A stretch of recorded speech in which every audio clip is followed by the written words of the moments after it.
Anyway, we're here now and we're live. So this is Frank Schaeffer, and I am Frank Schaeffer, and you are listening to or watching or joining us live in conversation with Frank Schaeffer. And today my guest is a friend who's been with us before, and that's Jerome Copulsky. Jerome is a Berkeley Center Research Fellow specializing in modern Western religious thought, political theory, and church and state issues. He co-directed Uncivil Religion, January 6th, 2021, a digital resource created through a collaboration of the Smithsonian Institution, National Museum of American History, and the University of Alabama's Department of Religious Studies. Jerome is the author of American Heretics, Religious Adversaries of Liberal Order. And today, Jerome is interviewing me about my new project. This is the new project, The Gospel of Zip, which, besides being a book available on Amazon as book and in Kindle, is also on YouTube for free, where I read all 8 hours. It was professionally recorded. I read off a teleprompter, and I had a good director, so I don't look too bad. And you can either listen to it the way you would with a audiobook or watch me read it, which I had to do 3 times for the edit process, which I forgot to think about that when I said I would read it. Watching me read it 3 times in a row was more than I bargained for. But anyway, this is In Conversation with Frank Schaeffer, and I'm going to ask you to please subscribe right now on YouTube to In Conversation with Frank Schaeffer on Spotify and Apple Podcasts if you're listening that way, and to my Substack, It Has to Be Said, at frankschaeffer.substack.com. And you can also support our work by making a tax-deductible donation at georgebailey.org. And that's about it. So, Jerome, first of all, thanks so much for coming along to talk to me about my book, The Gospel of Zip, and whatever else you want to talk about. So I'm used to interviewing people on my podcast, and now over to you, interview me. We'll talk. Well, I'm delighted to be here, Frank, and I'm really so privileged to be able to have the opportunity to chat with you about your work and about your life and about your book, Mm. which I just found so interesting and compelling, and sort of touched on so many of my own interests, whether the interest for the American religion, or the Beatles, or Yeah, the amazing steaks that you can find in Florence.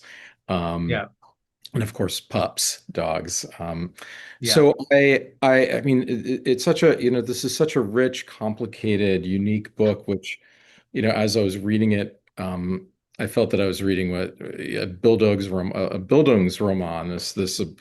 a book, a Yeah, story of one's moral formation and education, mm, um, and in a sense, a story of your socialization. yeah, Um, through your relationships with other human beings, in particular your wife and your kids and your grandchildren, but also mm. with your dogs. With my dog Zip, by the way, this is him on the cover, and that's his sort of hero pose. And I can say with no joking, all joking aside, that literally Zip has trained me. I've not trained him. He's made me a better person. Unfortunately, the same can be said of Jeannie, but it's been an honestly incredible relationship to see his kindness and generosity. So anyway, odd thing to have a dog as your kind of guide dog in a moral sense, as well as say, a seeing eye dog for blind people. But um, Zip's really been quite a presence in our home. Yeah. And I don't think that's really unique. I think a lot of dog owners and probably other pet Yeah, owners as well sort of come to the realization that they are being trained by yeah, their pet, and that their pet is actually making them a better person in some way, more yeah. compassionate, aware human being. So I wanted to begin by just sort of, I've read other things that you've written Mm, about your experiences with Labrie and the emergence of the religious right. yeah, Um, but this is a very different sort of book. This is really in some ways a reflection um, on communities, on engagement with other people, engagement with other beings, through a series of love stories. yeah. I think that the two main love stories that run through the book are sort of your relationship with Zip and your relationship with your wife, and how you had to um, adapt or really Mhm. change yourself or really become yourself Yeah, in these relationships. So I want to begin by asking, what sort of led you to begin and write this book, this about very, that. very personal book. But it's Yeah. a personal book that I think has lessons for a lot of people as well. Yeah, I think, I'd start by saying the science is kind of caught up with my love story in the sense that, every day I seem to read something in the New York Times or the Washington Post or, the Atlantic magazine citing some sort of study that says, look, if you want to live long and well, forget everything you think you know and just cling to one fact, and that is it's your interpersonal relationships that keep you alive. It's the closeness of your connections. So I didn't write the book because I read a study.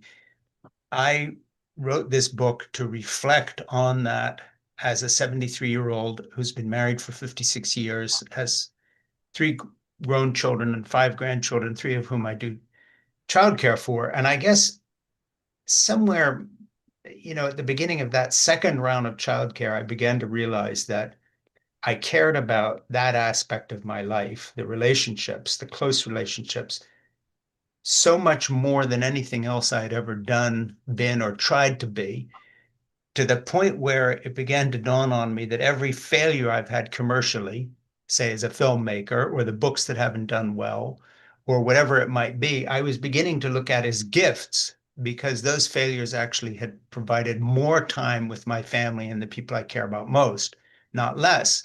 So as I look back on my career as a movie director in Hollywood, where I made four feature films in the 1980s, um, the busyness of that life and the kind of bullshit factor of all the meetings that didn't go anywhere and you're always meeting important people and you're so distracted. If that had played out, I'd had a whole life there, I would be in a very different place today than I am,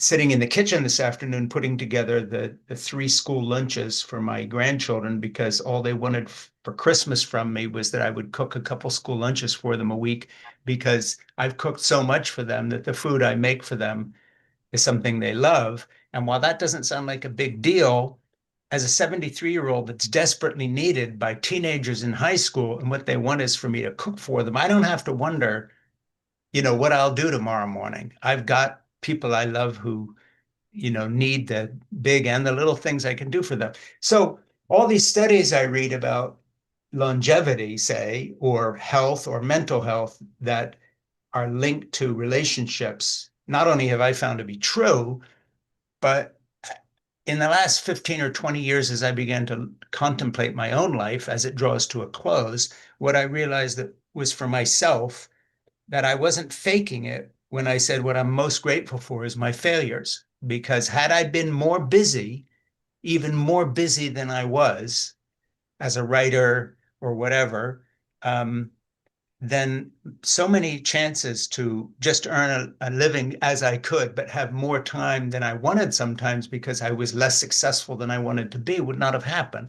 And so that was not a spiritual thing or, some sort of statement or something. It was a genuine feeling of gratitude for failure. And that really surprised me. And so I started thinking about the things that went into the Gospel of Zip, thinking, okay, now I know what I don't care about. What do I really care about? And of course, what I really care about is the fact I've been in love with Jeannie for 56 years, and she's put up with a lot of hardship because of me, because she married a very unbalanced teenager who was angry, bitter, came from a background where men were taught to be misogynists.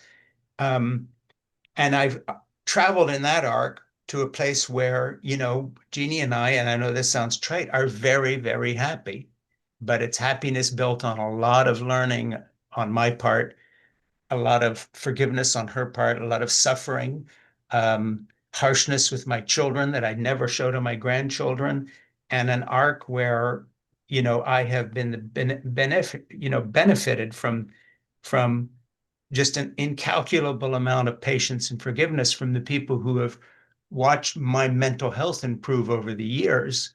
And so, I really care about them. And then when we got Zip, and not all my answers to your questions are going to be this long, but yours, that was the big one in a way. Why did I do this? When I got Zip, it was funny because here's this little dog I've had for 9 years. This is Zip again.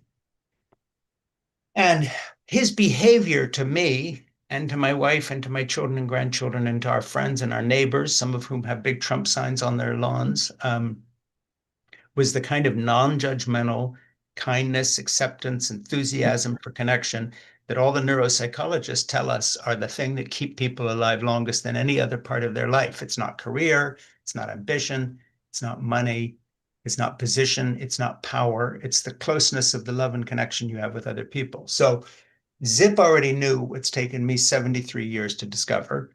And this book is an expression of what he knows and what I discovered, period. That's it.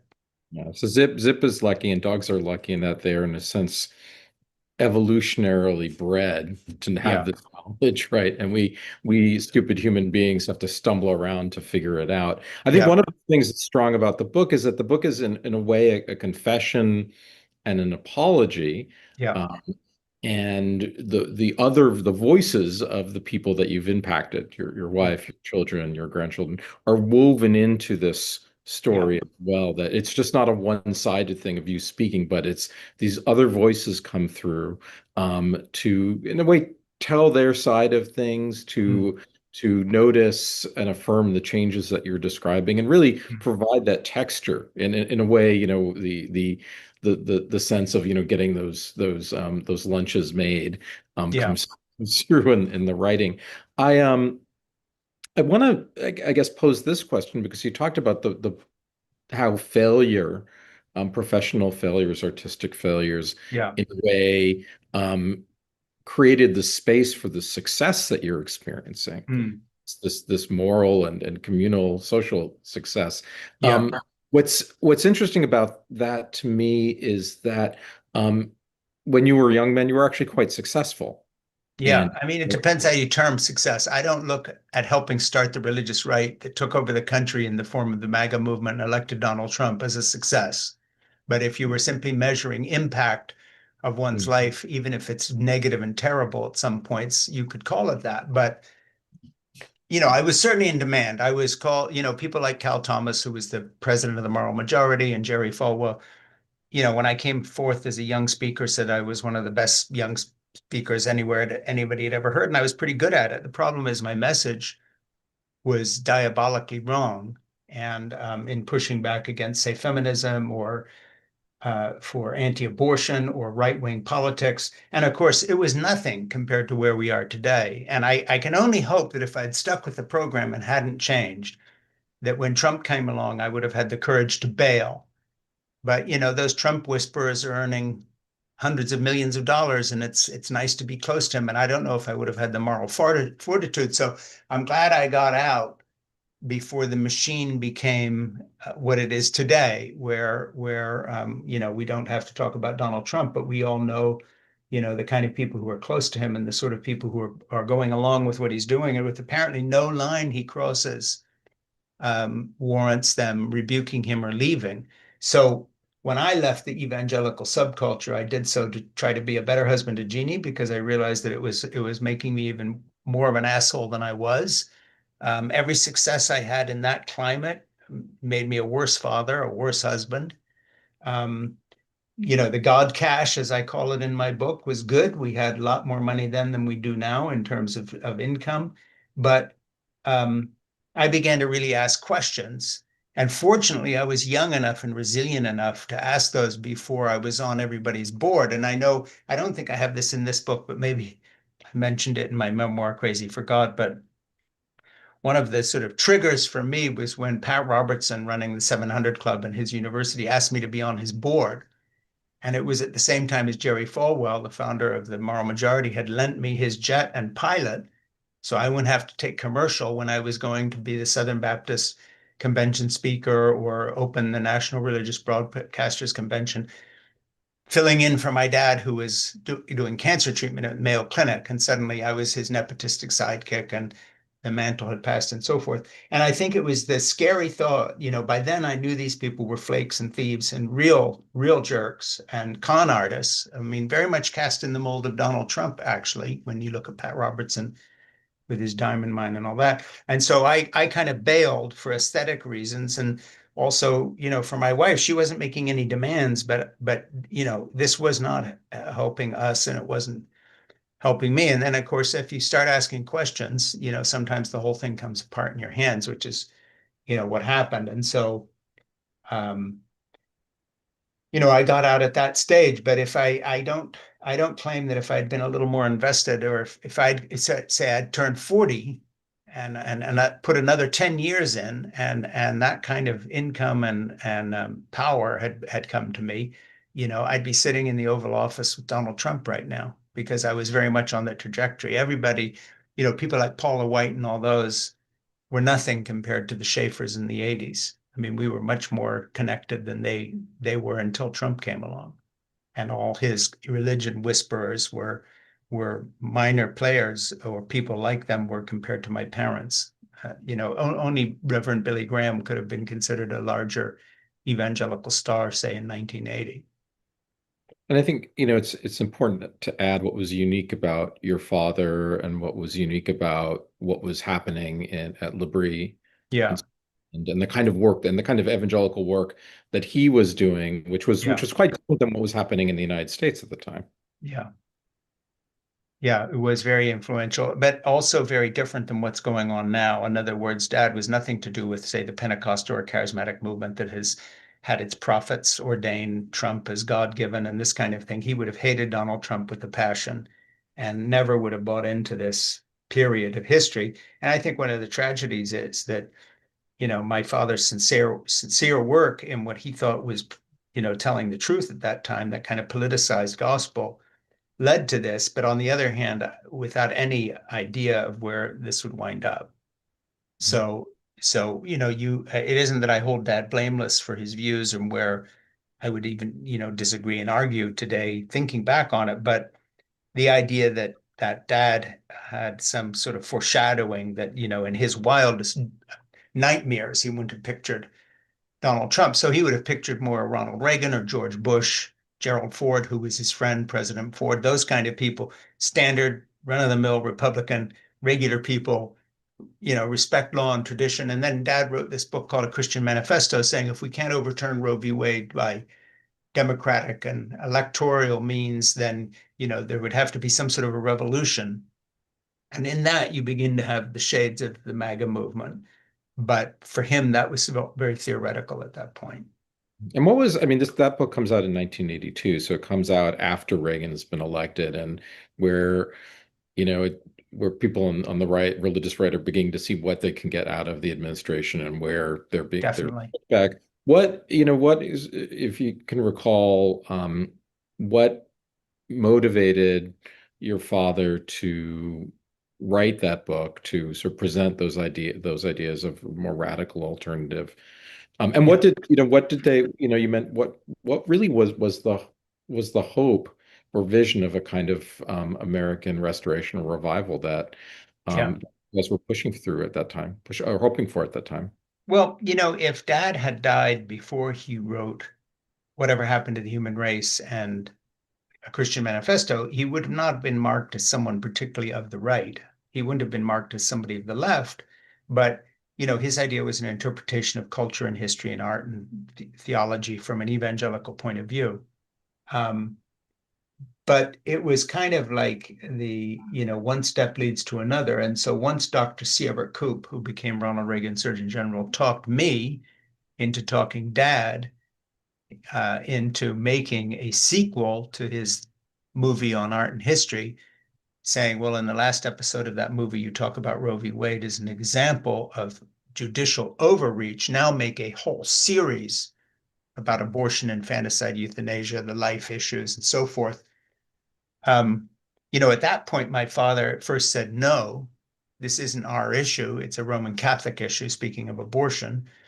But I talked Dad into it, which I've written about, um, because A, I needed another job, and B, Dr. Koop had really talked me into a very strong anti-abortion position, which, at that point, I'm in my mid-20s, and he's on his way to being Surgeon General, and he's the chief surgeon at Philadelphia Children's Hospital, the best children's hospital in the world at that time. He's been on magazine covers, first person who ever separated Siamese twins joined at the head, this kind of thing. He was a very convincing person, very personable, kind man. Flew all the way to Switzerland and sat in the basement of my dad's chalet where Jeannie and I were living as a young couple with two kids, and basically talked me into talking dad into doing this next picture. And so, by that time, I was very much in the grip of the God cash mold. I had a credit card and clothing allowance, and um, could fly back and forth to the States and raise money for our film projects, and knew all these very wealthy right-wing evangelical types like the Hunt brothers who'd cornered the silver market and had their God blessing tower, and I think it was Dallas or Houston, were, big in the oil business. These kinds of people, those were the people we were hanging around with. And Coop basically gave me a new cause to keep all that going and produce another movie series. So, he basically talked me into talking dad into it. And then once we got hooked on that, the connection, the power, the money, the budget, the exposure, the fame within that circle, it was really hard to unhook. And I think dad didn't, and I did. So he wrote a Christian manifesto at the very time I was beginning to have my doubts. And 5 years later, I was really out and writing a satirical novel called Portofino about growing up in an evangelical home. He died, and what he left in his wake was the beginning of the MAGA movement. Yeah, it's also, remarkable and ironic that when C. Koop does become Surgeon General in the Reagan administration, Yeah. his own position moderates considerably. He Yeah, becomes his own position moderated to the point where became persona non grata to the very movement he helped start. They hated him. So there's a very good memoir, not memoir, biography written about Coop that actually quotes me in it because he interviewed me for it and talks about, Coop's involvement with talking me into doing this project. And in that book, he quotes Coop basically blasting the evangelical anti-abortion movement at that point, saying, this isn't about taking care of people anymore. This is about politics, pure and simple. And basically, he was read out of the movement because A, he supported research into AIDS prevention, and AIDS was the gay cancer, and so he was seen as pro-gay. B, he began to talk about the lies being told by the anti-abortion movement when it came to saying things like abortion causes breast cancer or suicidal depression. And so Coop, was a doctor, and his stand against abortion was as a physician who was doing operations every day on tiny babies and even children that had been born prematurely. So his approach was never primarily theological. And basically, when the movement turned very ugly, he began to bail and he distanced himself from it. And then he was very strong on AIDS research and helping the gay community and so on. And so essentially, before after I left the evangelical movement, my dad passed away, but Coop was alive and said, "Hey, good riddance, you're better out of it." In fact, he was the only well known figure from that period of my life that would still talk to me.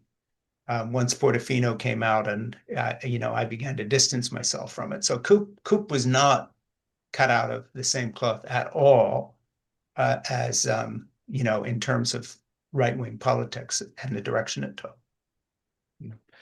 Another thing that I found so fascinating about your description of your experiences growing up in L'Abri, which you describe as a kind of fundamentalist cult, Right. is how, um, even at a young age, how cultured, how deeply steeped in sort of high European culture Yeah. your experience was, and your Yeah. childhood was. And one of the poignant episodes I recall reading is we were talking about going to Florence Mhm. with your wife for what it turns out to be a disastrous dinner. Right. Um, but all the things you wanted to show her around Florence. Yeah. We went to the Accademia to see the David, and how much of an appreciation for European art, Hmm. European literature, European music. Yeah. Um, you had developed even at that young age, and it's part of what you're experiencing in this young marriage and this courtship. I Well, should be going and back to the also courtship. the thing is, I have to give my parents credit, but also my wife Jeannie's taste. And that was that, what made Labrie distinctive and famous in the evangelical world at that time and meant that other evangelical leaders beat a path to it to see, what are the Schaeffers doing, is that, they were surrounded by all these hippies and all these people that no one else was talking to because my dad was giving lectures on Bob Dylan.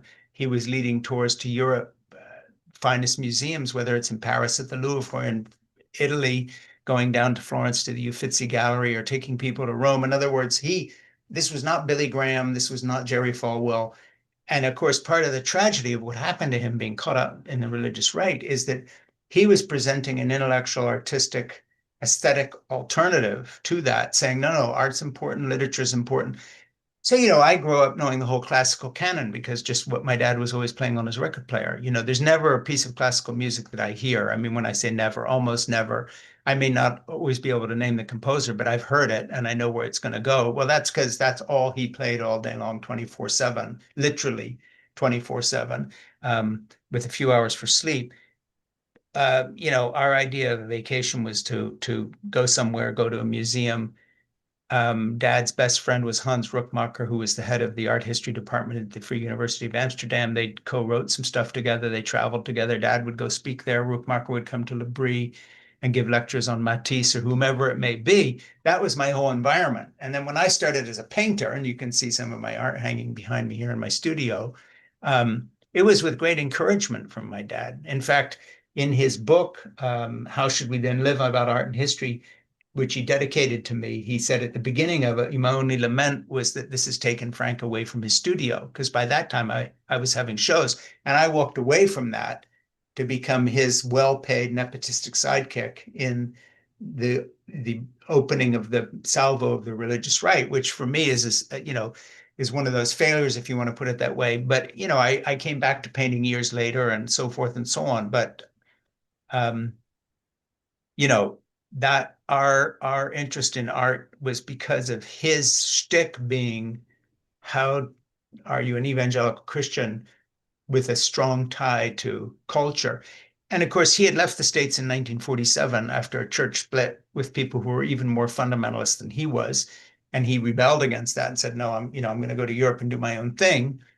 And then his particular ministry, where it was very fundamentalist at the beginning of it, but by the time I was a teenager, and Jeannie, as I describe in this book, The Gospel of Zip, when she walks into my life, the table she sits down on is all full of backpacking American, British, French, German students and others who were traveling around Europe in the 1960s, doing what backpacker hippies did at that time, which is hitchhike, stay in youth hostels, go to museums, read books, discuss. Um, so it was in no sense a kind of evangelical work as is normally pictured by people. And that was how Francis and Edith Schaeffer were different. Yeah, and we talked about the um, the music you're listening to. I think one of the important things we should mention is the Beatles, Yeah, very much so. Abbey Road. I think Abbey Road Still was the have the album. album, and I talk about in the book that Jeannie and I had met, because I had Abbey Road downstairs and it had just been released when she walked into our house like a couple of weeks before. So she said, do you have their new album? I said, yeah, I've got it downstairs. Let's listen to it. And, 56 years later, we're still together. So she had seen the Beatles live twice at the Fillmore in San Francisco, sat right next to the stage, so she was the real deal and was there when they were just starting out before people were screaming at their concerts. I mean, she actually heard them play. And then, we met a few years later because I had the album. And then when I ran away from boarding school in the United Kingdom a year before that, the only thing I took with me was my new copy of Sergeant Pepper's. So, we were definitely Beatle people and still are, by the way. I interviewed a wonderful woman on this podcast here a few, oh, maybe a year ago about her book called Beatleness, just tracing the whole, history. I think Ernie, my producers, put a note down here. Yeah, Candy Leonard, who wrote this incredible book called Beatleness, which Jeannie and I love because it really described how it changed our lives as teenagers. I mean, it wasn't about us, but it was about people from that period. And so, yeah, we were definitely involved in all of that, and like I say, still are today. Is there anything about Abbey Road that still speaks to you and speaks to that relationship? Hey, my grandchildren know the words to all the albums because I play the vinyl once in a while still, but we're always playing it. But I think, Abbey Road, maybe Rubber Soul, was something I liked a lot, and Revolver, maybe Abbey Road. We talked back and forth about what their best album was, but I think Abbey Road would be right up there. Yeah, it's a terrific album. I could see, Since then, of course, we've done all sorts of, stuff. I mean, we watched everything on it. We read Candy's book, Beatleness, and we watched documentaries, and we even watched something on the Rolling Stones the other day. And of course, all they want to talk about is how they knew the Beatles back in the day and the influence. So no matter where you go in pop culture, you're sooner or later you're going to beat Paul McCartney will have something to say or whatever it is. and there were a number of rock stars who dropped in to Libri to hang out. Indeed. Yeah, we had people coming in, and then, in fact, when Jeannie arrived, her friend, the person who had told Pam, her sister, and her that they could stay at Labrie was a friend of Joan Baez's who'd come by, and Joan Baez was going to come, and then that she didn't arrive that same time. But there was always people coming through, and their connections with all these. My cousin Jonathan, who was at Labrie a lot, went off to London and became a friend of Paul McCartney's and used to stay with him when they were living in the UK. So, we had connections. Like I say, back in those days, if my dad had died then, he would not be remembered as a founder of the religious right. However, as I also talk about in my book, there was a sort of a hypocrisy there, but that wasn't it. It was that he was, so misogynistically manipulative and rather brutal to my mother and would hit her once in a while. And my mom would put up with this, as so many Christian wives do, as well, it's the place of the wife to submit and so forth. So that was my background. And, when I got married to Jeannie, the idea, when I talk about being groomed the divine right, to become an asshole by divine right, what I'm talking about is the example I had of being a husband was that my father was one person to his students, this cool guy talking about, the Beatles and Bob Dylan and art and Leonardo da Vinci and Picasso and Matisse and Albert Camus and Sartre and all these guys. But then, if he got angry with my mom, he'd hit her. So it was both a hypocritical relationship, but it was also one where, the man's in charge and this is normal. So I had to, and fortunately, my mother was somebody very different than my wife, Jeannie, and Jeannie was very tough about this. So she learned early in our relationship, this is how my father behaved, and let me know, she wouldn't sit around for this kind of thing. So where I was an asshole to her was the kind of fight that I talk about, which I could have done 20 chapters on all my fights in restaurants where I'm lording it over her, telling her things or bossing her. And I just chose that one in Bucalapi in Florence as sort of an example and decided to write a whole little novelistic thing with dialogue and all the rest of it, which is in the Gospel of Zip. But I would just say, we had very good times from the beginning we were together. But then when I would go toward that kind of asshole behavior, Jeannie would push back hard, but she still had to put up with it. That or leave me. And instead what she did is really push back hard. Yeah, and that comes through in the book, and I think that's part of the spell that you create is that, you know, her force as a character and also your recognition that, Yeah. she's right, even if you can't, it can't, changing is hard, right? Listen, I mean, my favorite part of this book, if I can tell you, and this is true, is when I told Jeannie I was writing this book, she said, "Look, I lived it, and I've already had one heart attack. I'm never reading this book." She says, I've read everything else of yours, and I've given you notes. I'm not reading our story because I lived it. I trust you to tell the truth. But then what she did agree to do is let me interview her. And some of it I recorded and transcribed, and other stuff I took notes, and some I just remember from conversations. Of course, I had to recreate dialogue from old fights. But when I quote her, say, on childcare, marriage, relationships, this is her as I interviewed her in the last couple of years while I was writing this. And that's the best part of the book. I mean, what people don't know is when they get this book by Frank Schaeffer, what they're really getting is the accumulated life wisdom of a 54-year of a, a 74-year-old woman who stuck it out, and how did she make it work? And I think, her advice in terms of what a family can be, what marriage can be, relationships, just sort of basic wisdom is the best part of the book. And it's why our marriage has worked. So, there's no secret there. Yeah, So, and you talk about your marriage as a long, fraught, bizarre history. yeah, it's a long, fraught, bizarre history. And but the book is about sticking it out, right? The Yeah, book, it is. but sticking it out is based on a a fundamental love and affection and respect, Yeah. and I would dare say, in your case, awe for the other person. Yeah, really. I mean, to the look, Jeannie is a phenomenally beautiful woman physically and always has been. And when she walked in, she just absolutely knocked my socks off. It was like, I'd never even dreamed that I would meet somebody like that. And then there's personal attraction. But as I say to her every single day, a dozen times in some way to these days, the thing that has surprised me at our age, I know this sounds weird again, is how much I like her as a human and how unique she is and how fortunate I am to have wound up with someone who is not only my best friend, but there is no one on this planet that I respect more, because most people I know who I respect, I don't really know what they've been through. But I was with Jeannie with three small children in an airplane, flying off to speak to huge crowds, and she hated being there. I was with Jeannie when we were on shitty sets in Hollywood with my crappy movies that were going to fail, and she already knew they were shit while I was making them. And she stuck around because she wanted to be the mother to her children and not leave them at home with a babysitter. So she brought everybody. So I've seen her make these choices again and again in favor of relationships, in favor of closeness, in favor of being a parent first and everything else second, and then in favor of being a good person first and all the other things second.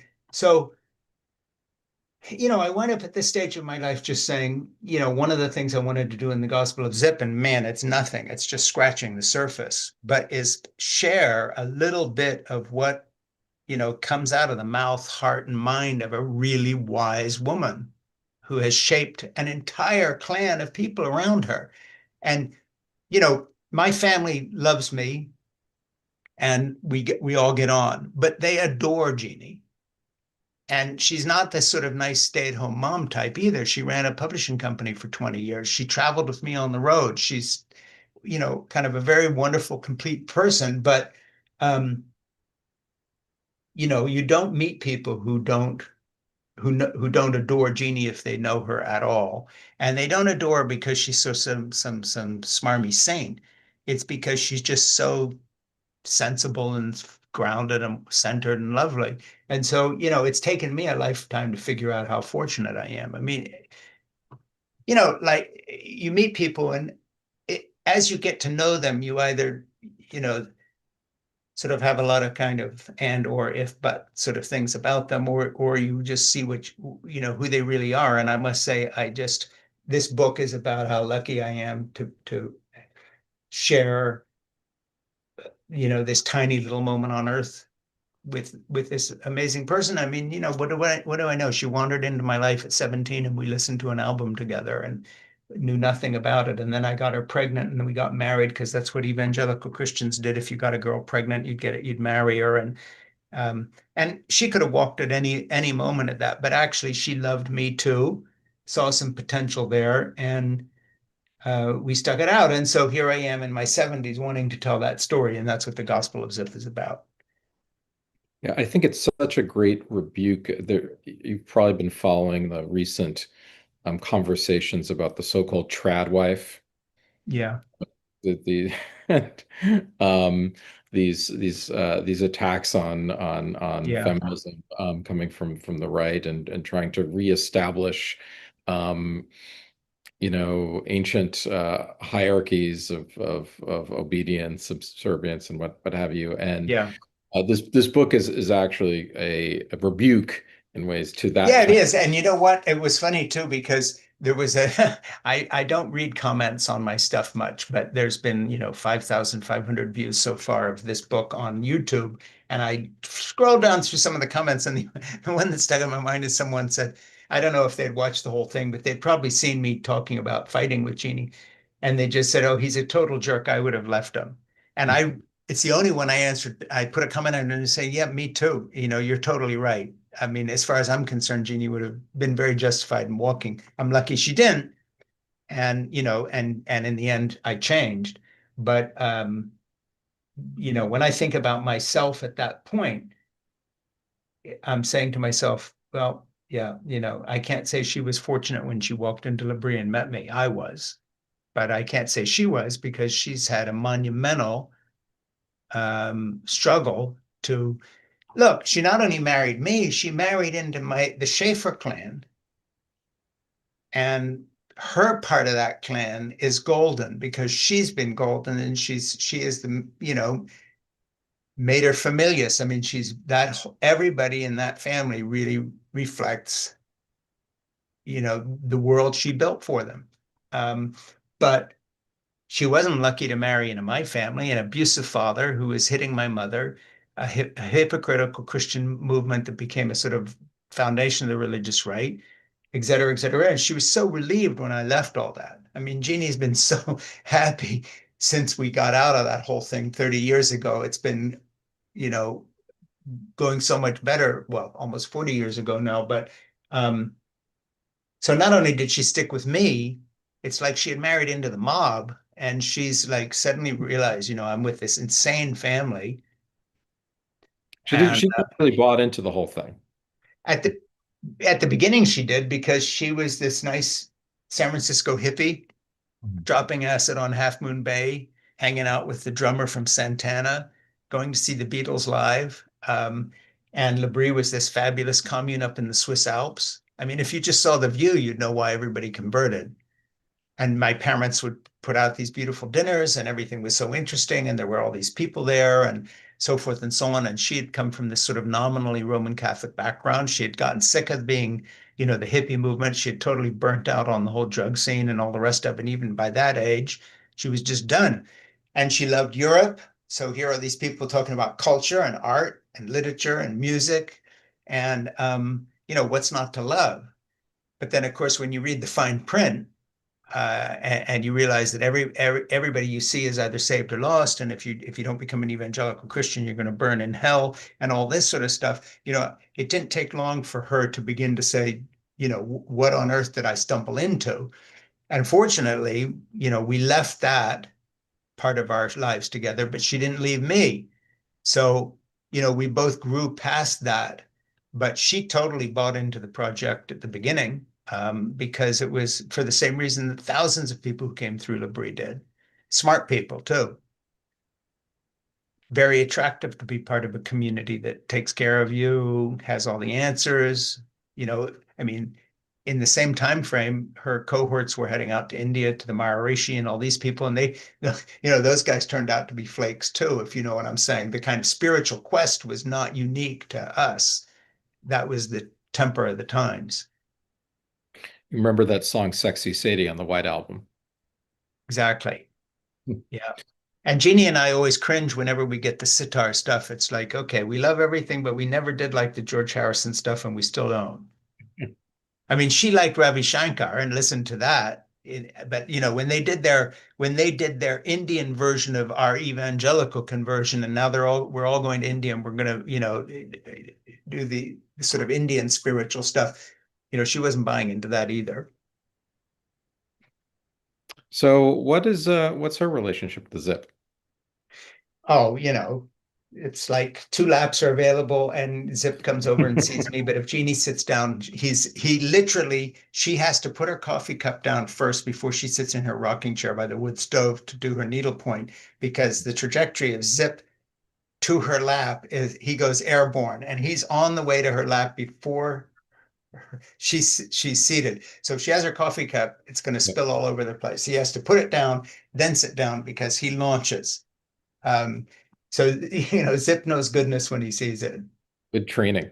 Yeah, he adores her. I mean, Zip and Jeannie, so when she broke her ankle, she broke her arm, she's had a heart attack. She spent some time in bed for some different things.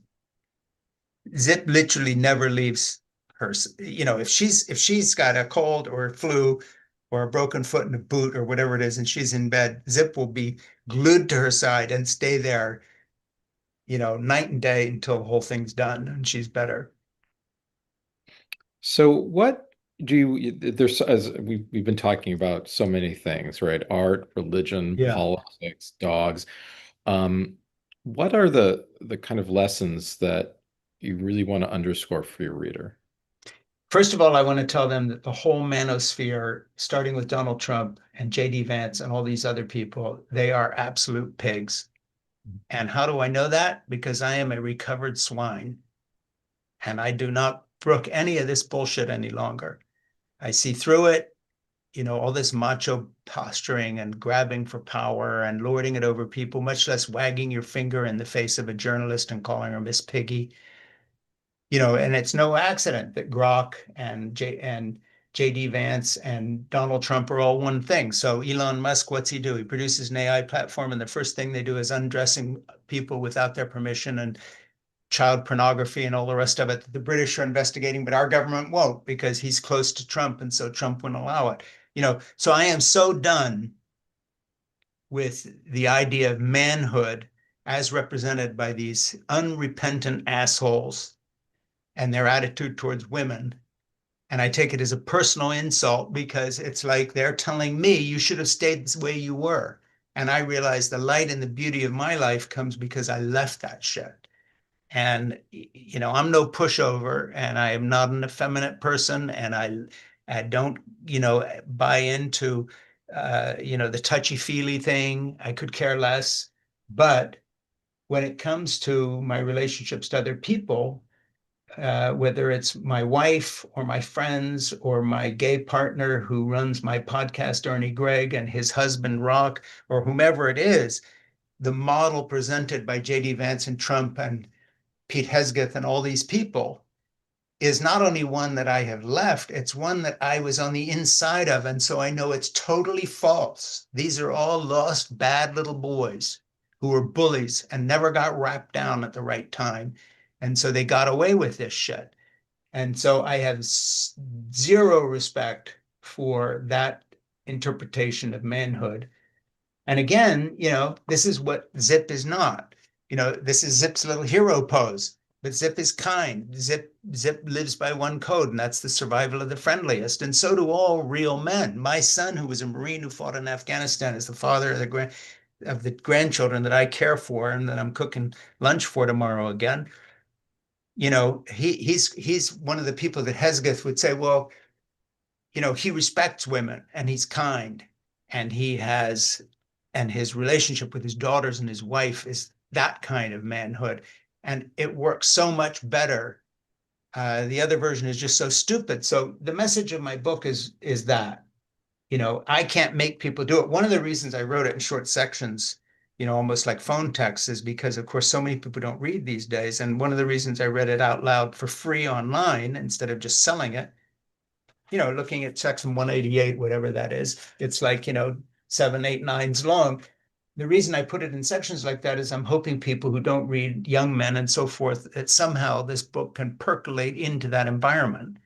And it's really aimed at that cohort. And the other people it's aimed at is people who will give up on their marriage, their relationships, whether it's with a grandparent they don't like, or a wife, or a child they're not getting on with. The lesson from my life is thank God everybody didn't give up on me. And then the reward at the end of the day is this relationship that we have that doesn't happen if you walk as soon as things get rough. You got to stick with it. And I'm not telling everybody to stick with spouses who are complete jerks or whatever it may be, but so much beauty has come out of the longevity of our relationship that I pine for the people who are too timid to even date, or if they are dating to love somebody and commit, or if they are committed to not get married, or if they're married to not have a child because they're afraid to step out. And I'm saying, don't be afraid. If Jeannie and I could pull this off, you can too. Here's all the mistakes I made, and in spite of that, here's where you can get to. And I'm hoping the book also becomes a little bit of Jeannie's wisdom seeps into some relationships, maybe to women who need to hear from a woman who's not an influencer talking about lip fillers. In some way, I think, how would you describe how, some of the values or lessons of your early Christian upbringing sort of inform the values that you're expressing here? Listen, I've been married for 56 years. I care and love for my wife. All the theoretical values of my childhood are what I live.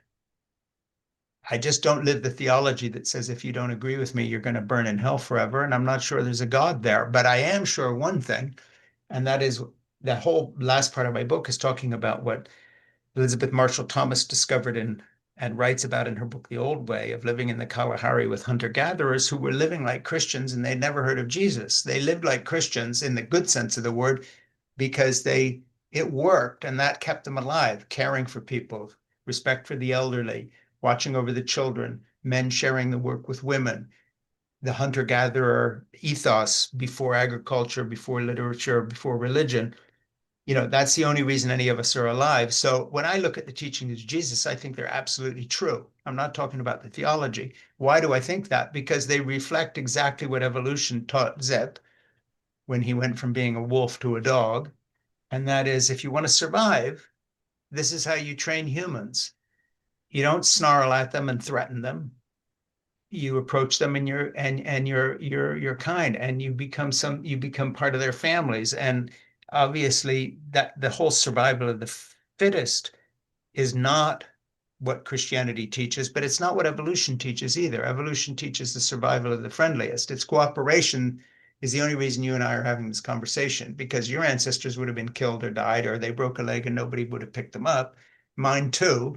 So I look at Elizabeth Marshall Thomas in this book and I say, look, why the teachings of Jesus say makes sense, and why staying married makes sense, and why childcare stakes makes sense, and why not hitting your wife makes sense, why not being a greedy son of a bitch like Elon Musk makes sense, or cruel and experimenting on the monkeys he killed so he could do his Neuralink bullshit,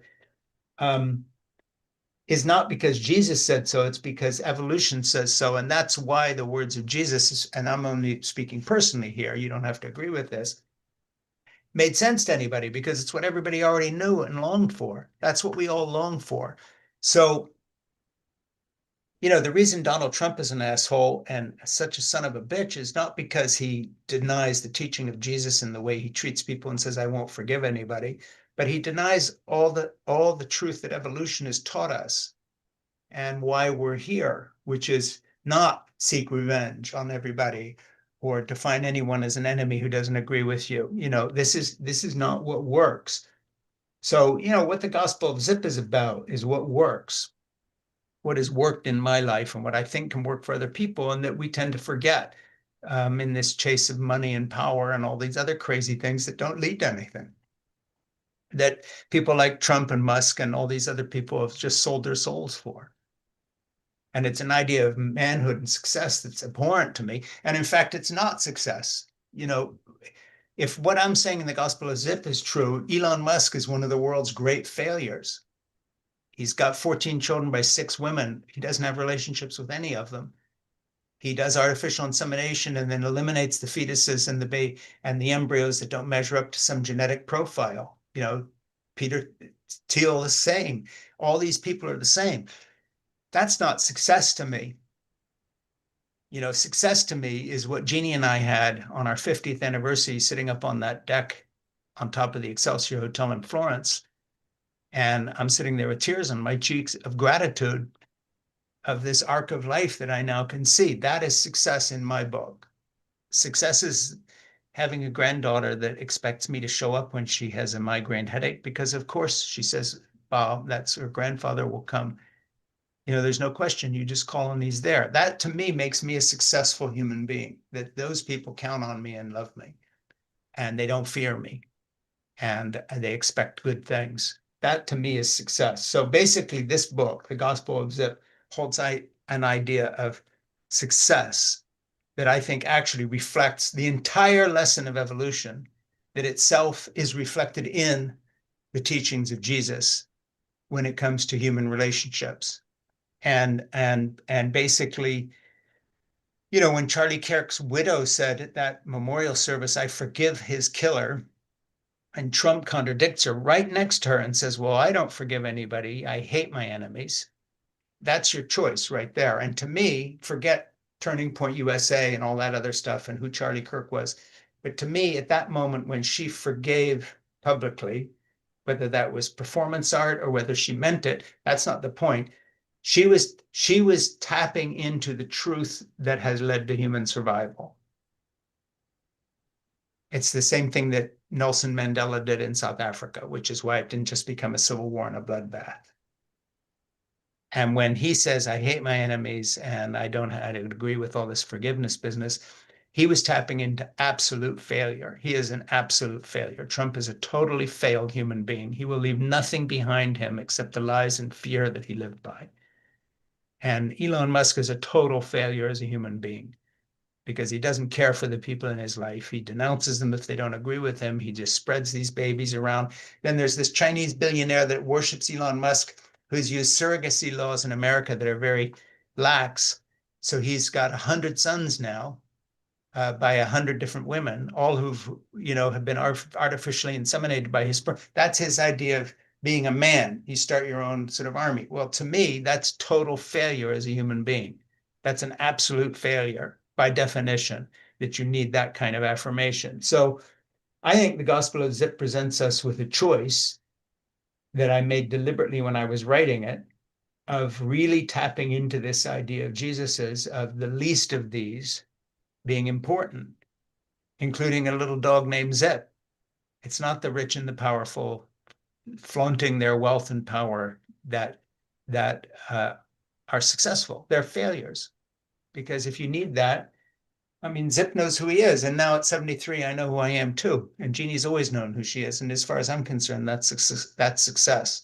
I have not lived a successful life. I've had a lot of failures, but those failures gave me time to do the sort of thing that Elon Musk has not been able to do with his billions, and that is reflect a little bit and perhaps become a better person.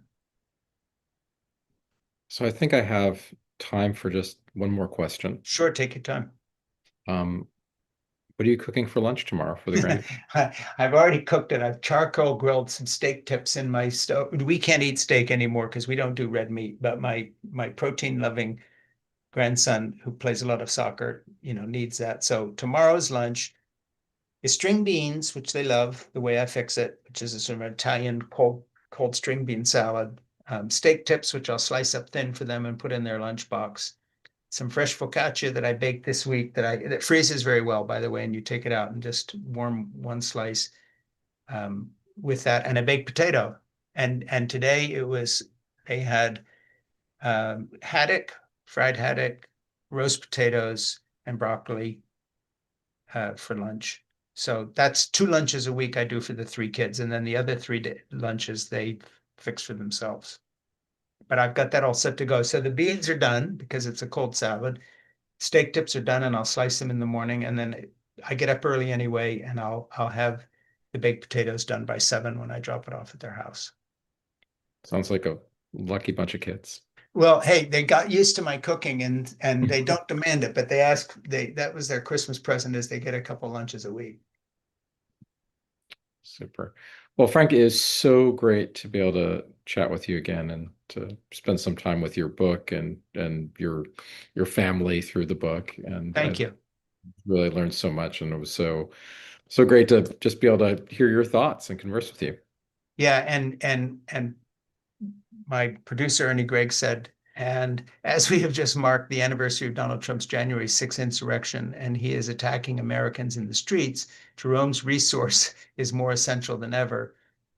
visit uncivilreligion.org, which is your site, but also read your book. Do you have a copy of the book there? Somewhere, hold on. If you've got one, wave it around here. I've been waving mine around and I've got it sitting here.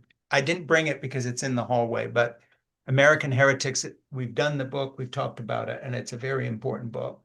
And it talks about the same, thing that I discuss in terms of my background and how this all happened. So I would urge people to read that book. Thank you. And how are you doing now that we finished the Oh, heavy discussion? we're surviving the madness. Yeah, we're in a difficult time and trying to figure out how to manage it and also do what I can do to try to make the country a little bit better. Yeah. Yeah, we live in a really, Jeannie and I are just gobsmacked, as they say, by the time we're in, because you sort of get used to what seems normal, and then all of a sudden now we're just lost. So we will see. We will see. Hopefully things will go in a different direction. I agree with you. So, hey, thank you for doing this very, very much. I appreciate the chance to talk about the book. No, it was really my pleasure, and I'm delighted and again privileged to be able to hang out with you a little Hey, bit. thank you, Jerome, and keep us posted on whatever you're doing so we can do a proper podcast where I get to interview you again. Sounds good. Okay, talk